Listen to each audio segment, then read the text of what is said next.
When you're ready, if you just want to go onto the boat. Here, thank you. Lovely, calm down.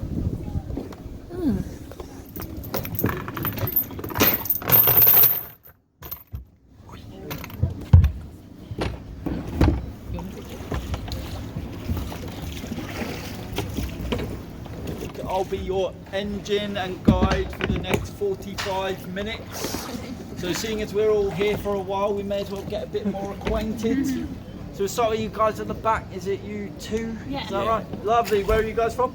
Wigan. I'm from Wigan. We live in London. From Wigan. From London. Nice. Wigan via London. Very nice. Lovely. What about you two guys? Live in London, but I'm from Korea. Okay, nice. From Birmingham. So. Okay, lovely. So you guys just first time, little day trip, is it? Yeah. Nice, cool. And what about you two guys? Where are you from? Hertfordshire. Hertfordshire, very nice. First time here as well? Mine. Yeah, I've been here for work, but not for. Okay, lovely. So we've got a lot of first timers, nice. So I can say what I want. Well, just before we get too much further, guys, there are some health and safety things to run through.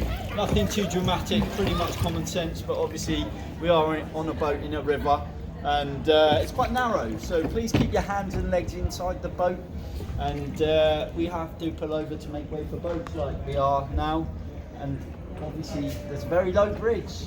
There will be a few of them along the way, so we're going to go under there, so please don't stand up at any point, because if you do stand up you're going to bang your head. Also, if you stand up, the boat is likely to rock like so, which increases the likelihood that someone will be taking a trip into the river, and I don't want that to happen because it's a lot of paperwork for me, and you don't because you'll be cold and wet, so it's a lose-lose. Other than that, it's very safe. Sit back, relax. And it's very enjoy. deep, right? It's very deep, yeah. It's about 50 feet deep. Yeah, it's very safe. Just if you have any questions as well, feel free to ask. If I don't know this.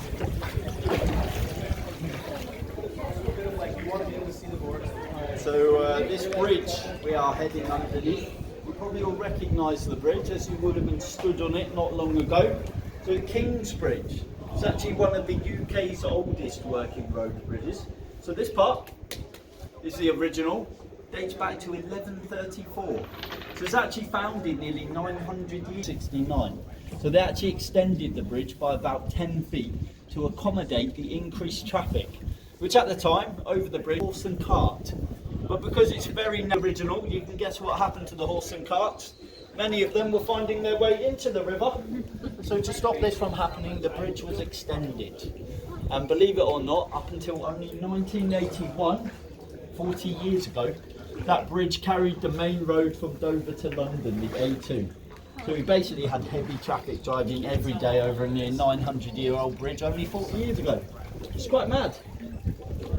Mind your head, watch out for the pigeons. They might look cute and cuddly. Don't make eye contact. There's a little squad in there as well, little babies. They're actually quite cute for blind burning. Second. And a bit of a backstory here. Thomas Becket and the King were actually best friends for a long time. They met in France, they spent a lot of time together, became very close. They would hunt together, play chess, do other sort of medieval activities together. And when Henry became King of England, he brought Thomas with him, made him Chancellor of the country. So as a result of this, Becket became quite powerful and wealthy, and he enjoyed this life of wealth and power, as you would. And when the former Archbishop of Canterbury died in 1161, of course Henry, now being the king, he had to appoint a new Archbishop. And Henry was quite an ambitious man. The king and the state and the church were very separate. The king didn't really have a lot of control over the church in the 12th century.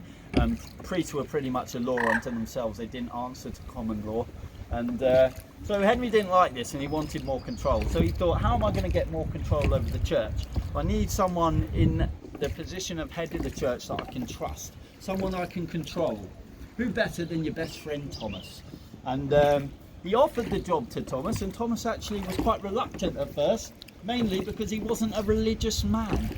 So he didn't really see the relevance of him being the head of it, which is understandable.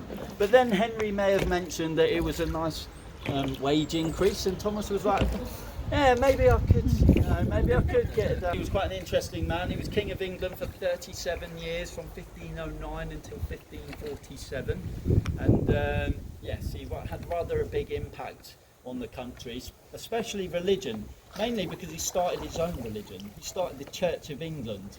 So he's married originally to a lady called Catherine of Aragon, a Spanish princess. They stayed married for about 20 years. They even had a child together. Her name was Mary, of course. She would go on to be Queen Mary I, also known as Bloody Mary, mainly because, quite like her father, she was quite fond of executing people. But Henry was desperate for a son. He wanted a male heir. He didn't think Catherine was going to provide him that son because she had several miscarriages. And Henry took this as grounds for divorce. He thought he needed a new wife and he wanted a divorce. Of course, he was a Catholic, so he had no chance.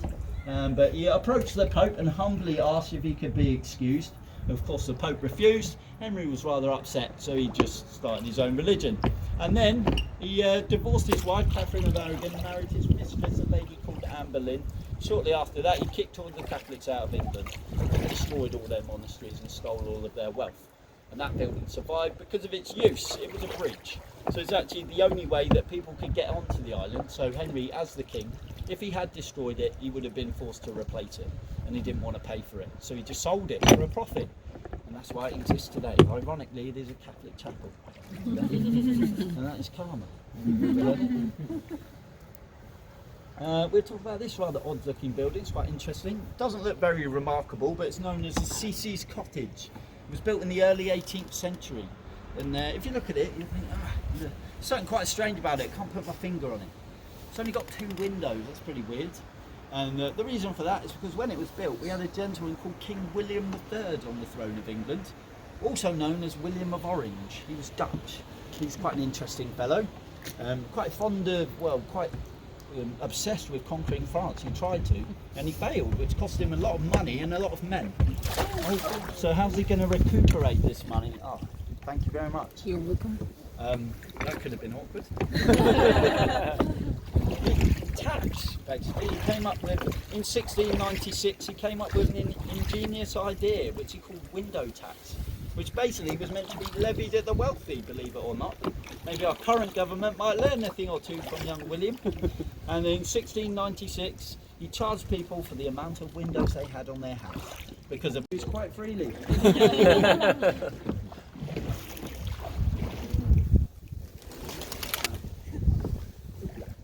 So, does anyone know anything about the river we're on? What it's called? Where it's come from? Where it's going?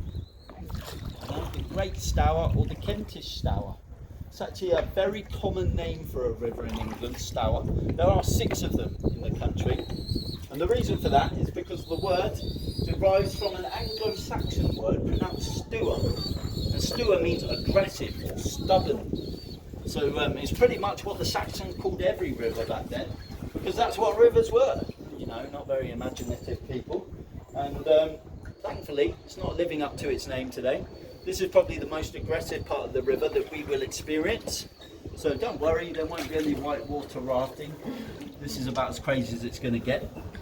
And if you look into the water, it looks pretty clear and clean.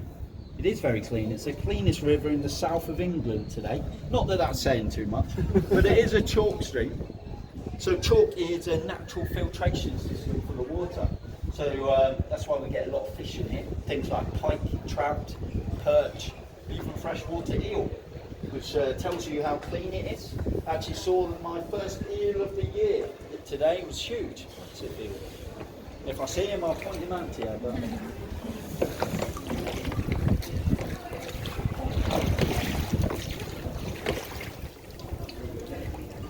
Tudor building. It's called the Old Weaver's House. It says AD 1500, which is pretty accurate, but the building's a bit older than that. It was founded in the late 15th century, so 1497, and it is a genuine Tudor building. And it won't surprise you to hear that it's actually one of Canterbury's most photographed buildings today. Officially, according to Instagram, this is the 2nd most photographed building in Canterbury. I'm sure you can all hazard an educated guess as to what the most photographed building is. The cathedral. Well, actually, it's Pizza Express, but no, it is the cathedral. Oh, the cathedral. Okay. And yeah, this is a lovely, very popular restaurant in the city today. It's actually not got much to do with the name of the building. So it's known as the Old Weaver's House because it was originally occupied by French refugees who were known as the Huguenots. Now the Huguenots were Protestants. They were actually fleeing France in the 16th century because there were wars of religion ongoing and they were being persecuted by Catholics.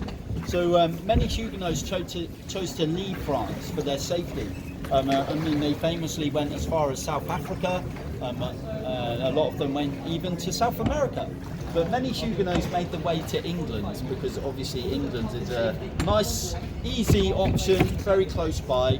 But it was obviously not the most popular option because the difficulties that England and France had through, I say we, it wasn't me, but yes, England was a Protestant country under Queen Elizabeth. So she actually welcomed the Huguenots and she said, you're safe here as long as you pay tax. So it worked out very nicely for both of them. The Huguenots turned out to be very skilled silk weavers, especially the Huguenots that came to Canterbury. And they occupied that building and made it the first weaving house in the city. And it was the start of their industry that, as it turns out, brought a lot of money here. Canterbury became the centre of the weaving trade for the whole of Europe during this time, and it became incredibly French. French would have been the #1 language spoken in Canterbury for about 100 years during the 16th century, and such was the impact of these Huguenots that they were even granted the crypt in the cathedral to hold their religious services in French. And this tradition is still very much upheld today. So if you go to the cathedral on a Sunday at 3 p.m, you can still attend the service in French to pay homage to the Huguenots and the influence they had on the city.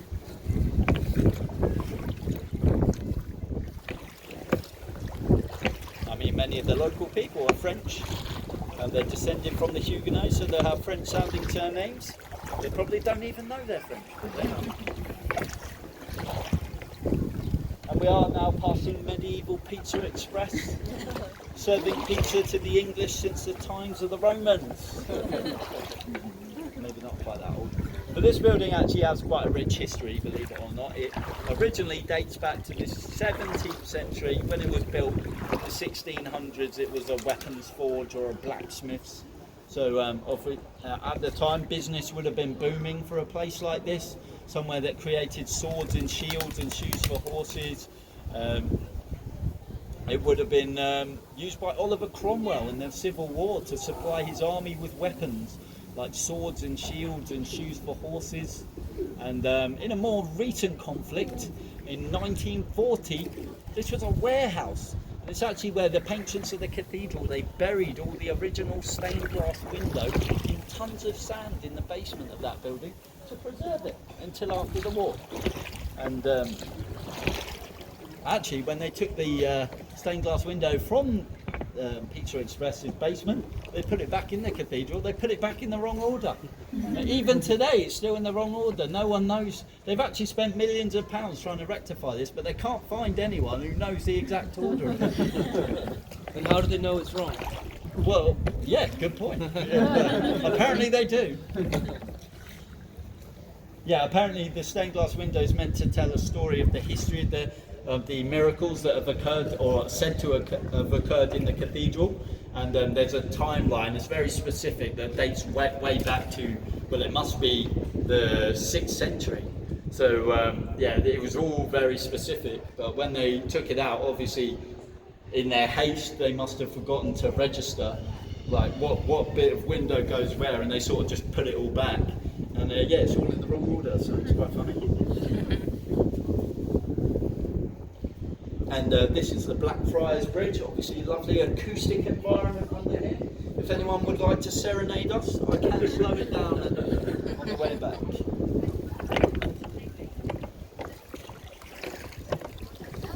So yes, we are now floating past this very modern building, this monstrosity, if you will, the Marlow Theatre.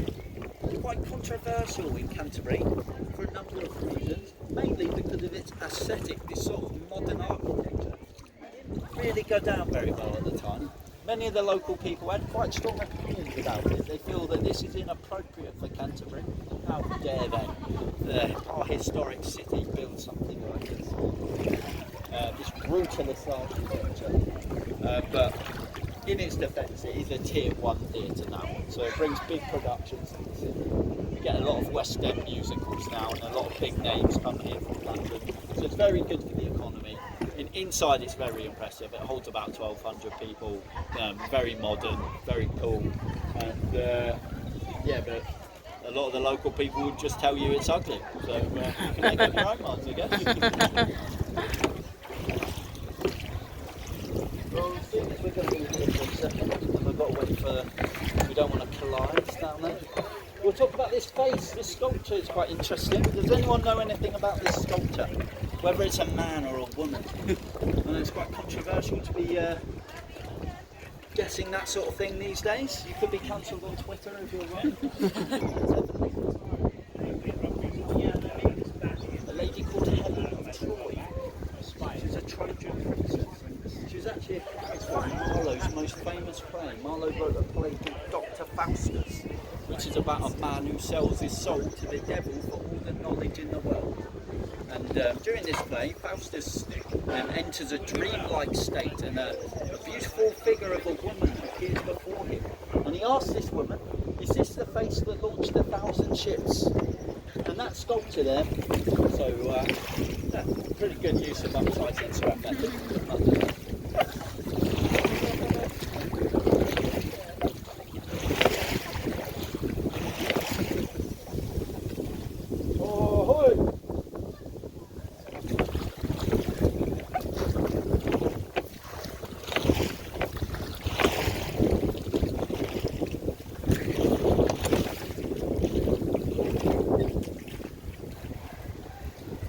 Well, as we float through the city, these two buildings that are either side of us are part of the Blackfriars Friary. So I told you about the Grey Friars, who were Italians. Catholics, came from northern Italy. The Blackfriars were Catholics also. They came from Spain, from Barcelona. And they were known as Blackfriars because, yeah, you guessed it, they wore black. And black at the time was a very expensive dye. Wearing black in the 13th century was usually only worn by royalty or nobility. So if you wore black, people would assume that you were quite wealthy. And these Blackfriars, much like the Grey Friars, they arrived on a pilgrimage. And just stop talking for a second.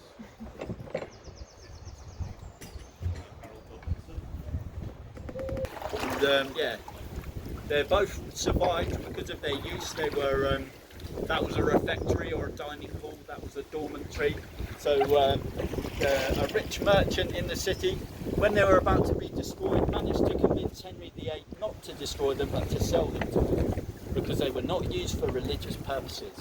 So they survived, which is lovely for the city today. And you can see all these weird and wonderful sculptures in the garden. I'm reliably informed that this is artwork, because the building is now part of a school. It's part of the art department of the King's School. And on the opposite side, they own that building as well, and that is their music school. So the King's School is actually quite famous, if you haven't heard of it. Many people believe it to be the oldest school in the world today. The oldest existing school, anyway. It's been a school since the 6th century, so it actually dates back to the times of the first cathedral. It was founded by the same person, St. Augustine. Originally, when it was founded, it was a Catholic school where young boys would go and be educated about the priesthood. So they'd go there and they'd learn to read and write in Latin. And today it's now a co-educational school, so it's Church of England, obviously, after the Reformation. And yeah, it's a co-educational, girls and boys go there, international, so students come from all over the world to study at King's. And yeah, to send one of your children there, it is pretty reasonable. For 1 year at the school, it will cost you the small sum of about £40,000. It's actually one of the most expensive schools in the country by my research. Not far off Eton and Harrow. But thankfully, a little bit of a different alumni, shall we say. Not so politically charged. We do have some famous people that went to King's though. Christopher Marlowe went there in the 16th century. more recently you've got famous writers like Michael Morpurgo, who's written lots of famous novels like War Horse or Black Beauty. And even more recent than that, there was a young man expelled from the school, shock horror, about 30 years ago. His name is Orlando Bloom. He didn't go on to do too badly after that. Apparently he's an actor now.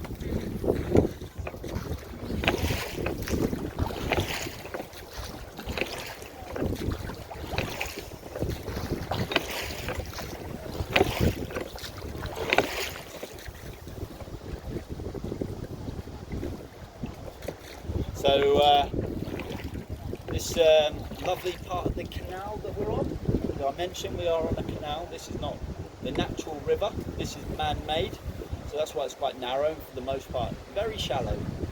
But apart from here, it's actually about 8 feet deep, or about 2 meters. And yeah, so this canal was dug by the Romans about 2,000 years ago. Because originally Canterbury is Roman, was founded by the Roman Emperor Claudius in 43 AD. And when they established the first city here, they dug this canal as a way to transport heavy goods from the city. So this is a half-mile stretch of man-made water that runs through the heart of Canterbury. The natural river runs around the city. So they meet up on the other side of the road there, under the bridge. And it eventually flows out to the sea, to the North Sea, at a place called Pegwell Bay, in a town called Sandwich, which is where the sandwich was invented, believe it or not. And it's next to the village of Ham.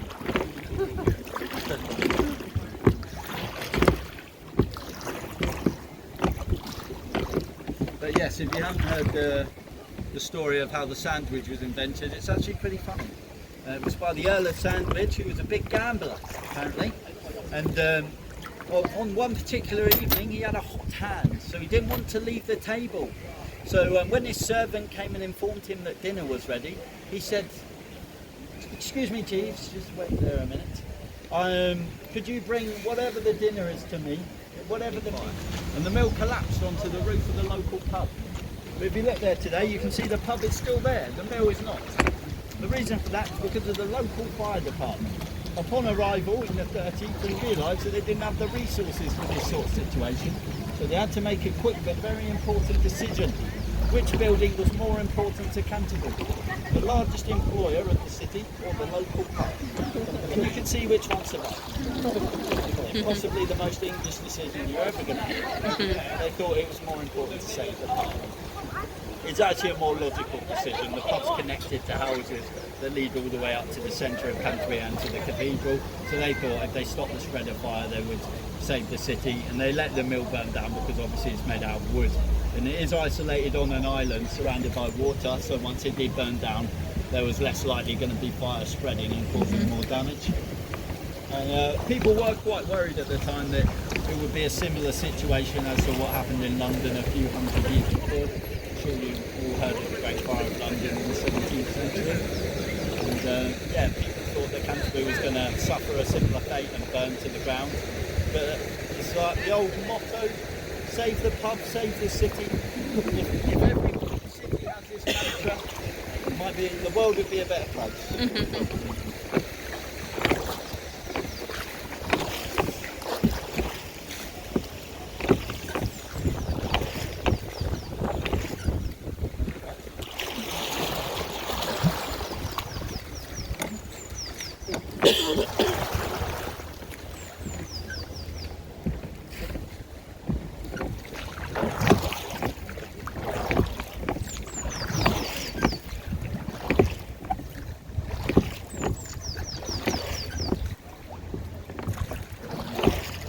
Hello mate, you alright?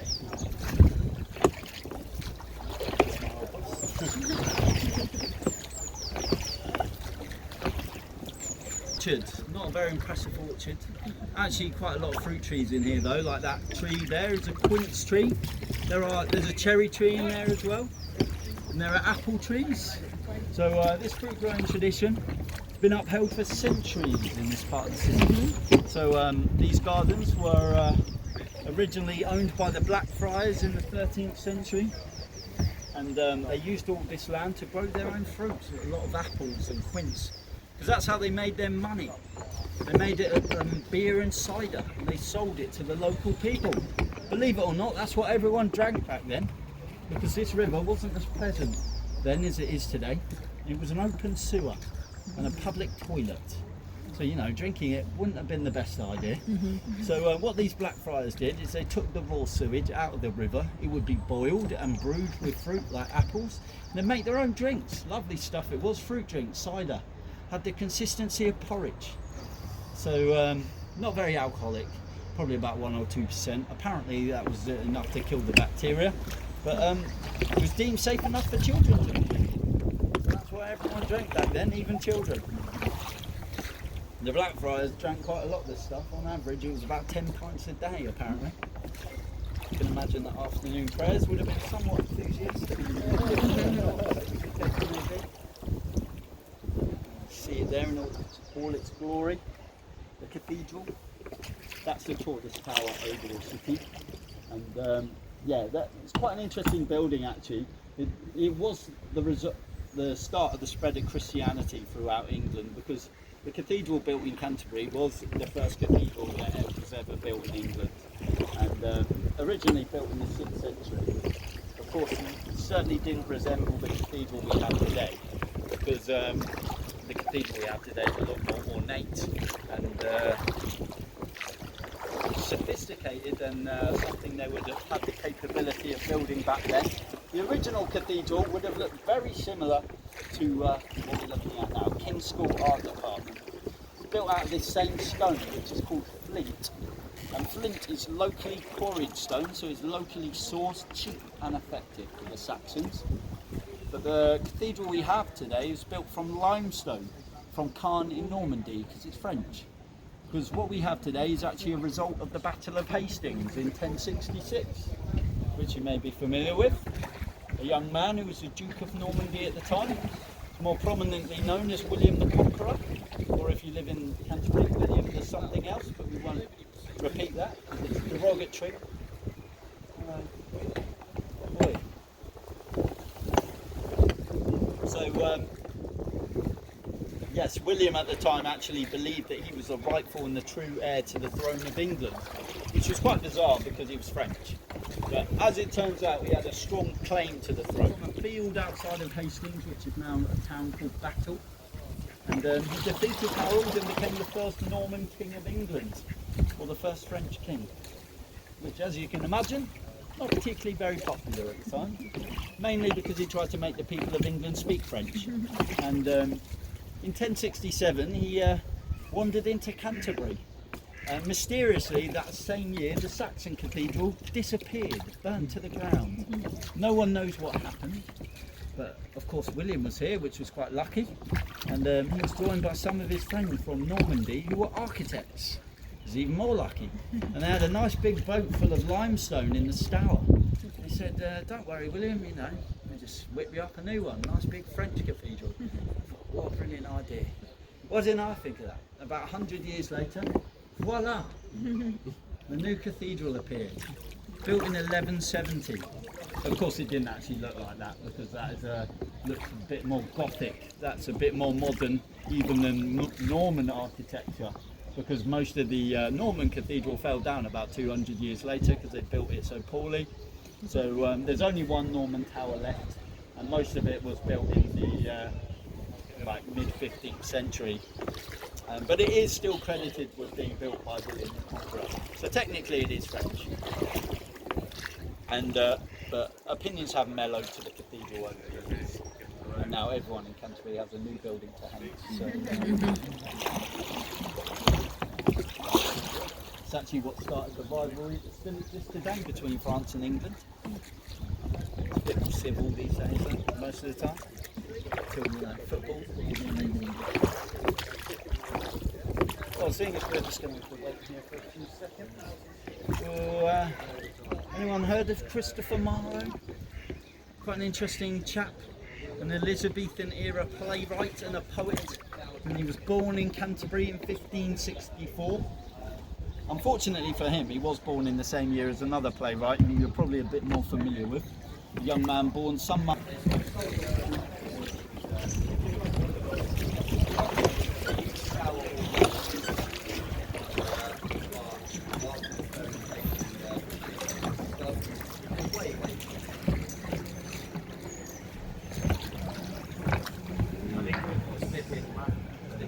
Yeah. Carry on.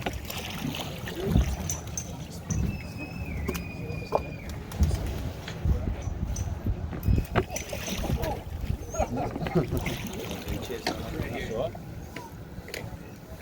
Oh. 5:15. The bells chime at 5:15 every day. It's a tradition that's been upheld in Canterbury since the times of, well, medieval times when Canterbury was a walled city. So the idea of these bells is to let like agricultural workers, farmers working in fields outside the city, get inside the city gates in the next half an hour, else they'll be locked out for the night. And they still ring the bells at 5:15 every day now. Wow. So yeah, there was one more tale to tell. We'll quickly talk about this chair that hangs over the river. Everyone see the chair? Mm-hmm. Anyone know anything about this chair? What it might have been called or what it might have been used for? It's called the ducking stool. It was a medieval punishment reserved for petty criminals. Things like your local thief, public drunkards, beggars, con men, prostitutes, they'd all be up there in the chair. And the way it would work is you'd be arrested and then they'd put you in the cells until the next market day. They'd take you out the cells and they'd put you in this chair and they'd wheel you off down to the river. And then you'd be submerged beneath this murky depths. This was an open sewer. So they'd hold you there for up to 30 seconds. And then they'd let you back out, let you catch your breath, you know, they're not animals. And they'd put you back down again. And they'd repeat this as many times as they saw fit for the nature of the crime that you committed.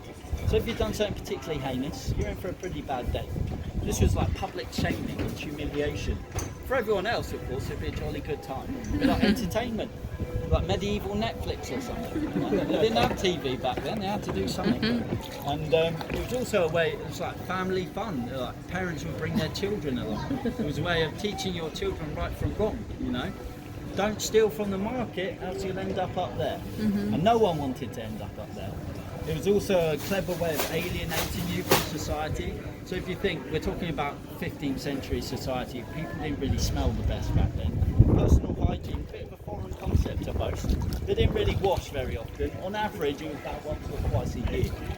So everyone smelled pretty fruity. But if you smelled particularly unpleasant, like a toilet or a sewer, people would know where you'd been. You'd been in the river. And you haven't been in there for a nice Sunday afternoon dip. You've been in there because you're a criminal.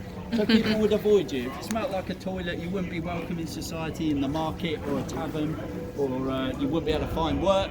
Your life was pretty much over until you somehow got rid of the smell. And that was no easy feat. You couldn't just nip home and have a quick shower. You'd have to find a freshwater lake, which in Canterbury, that's about 10 miles away.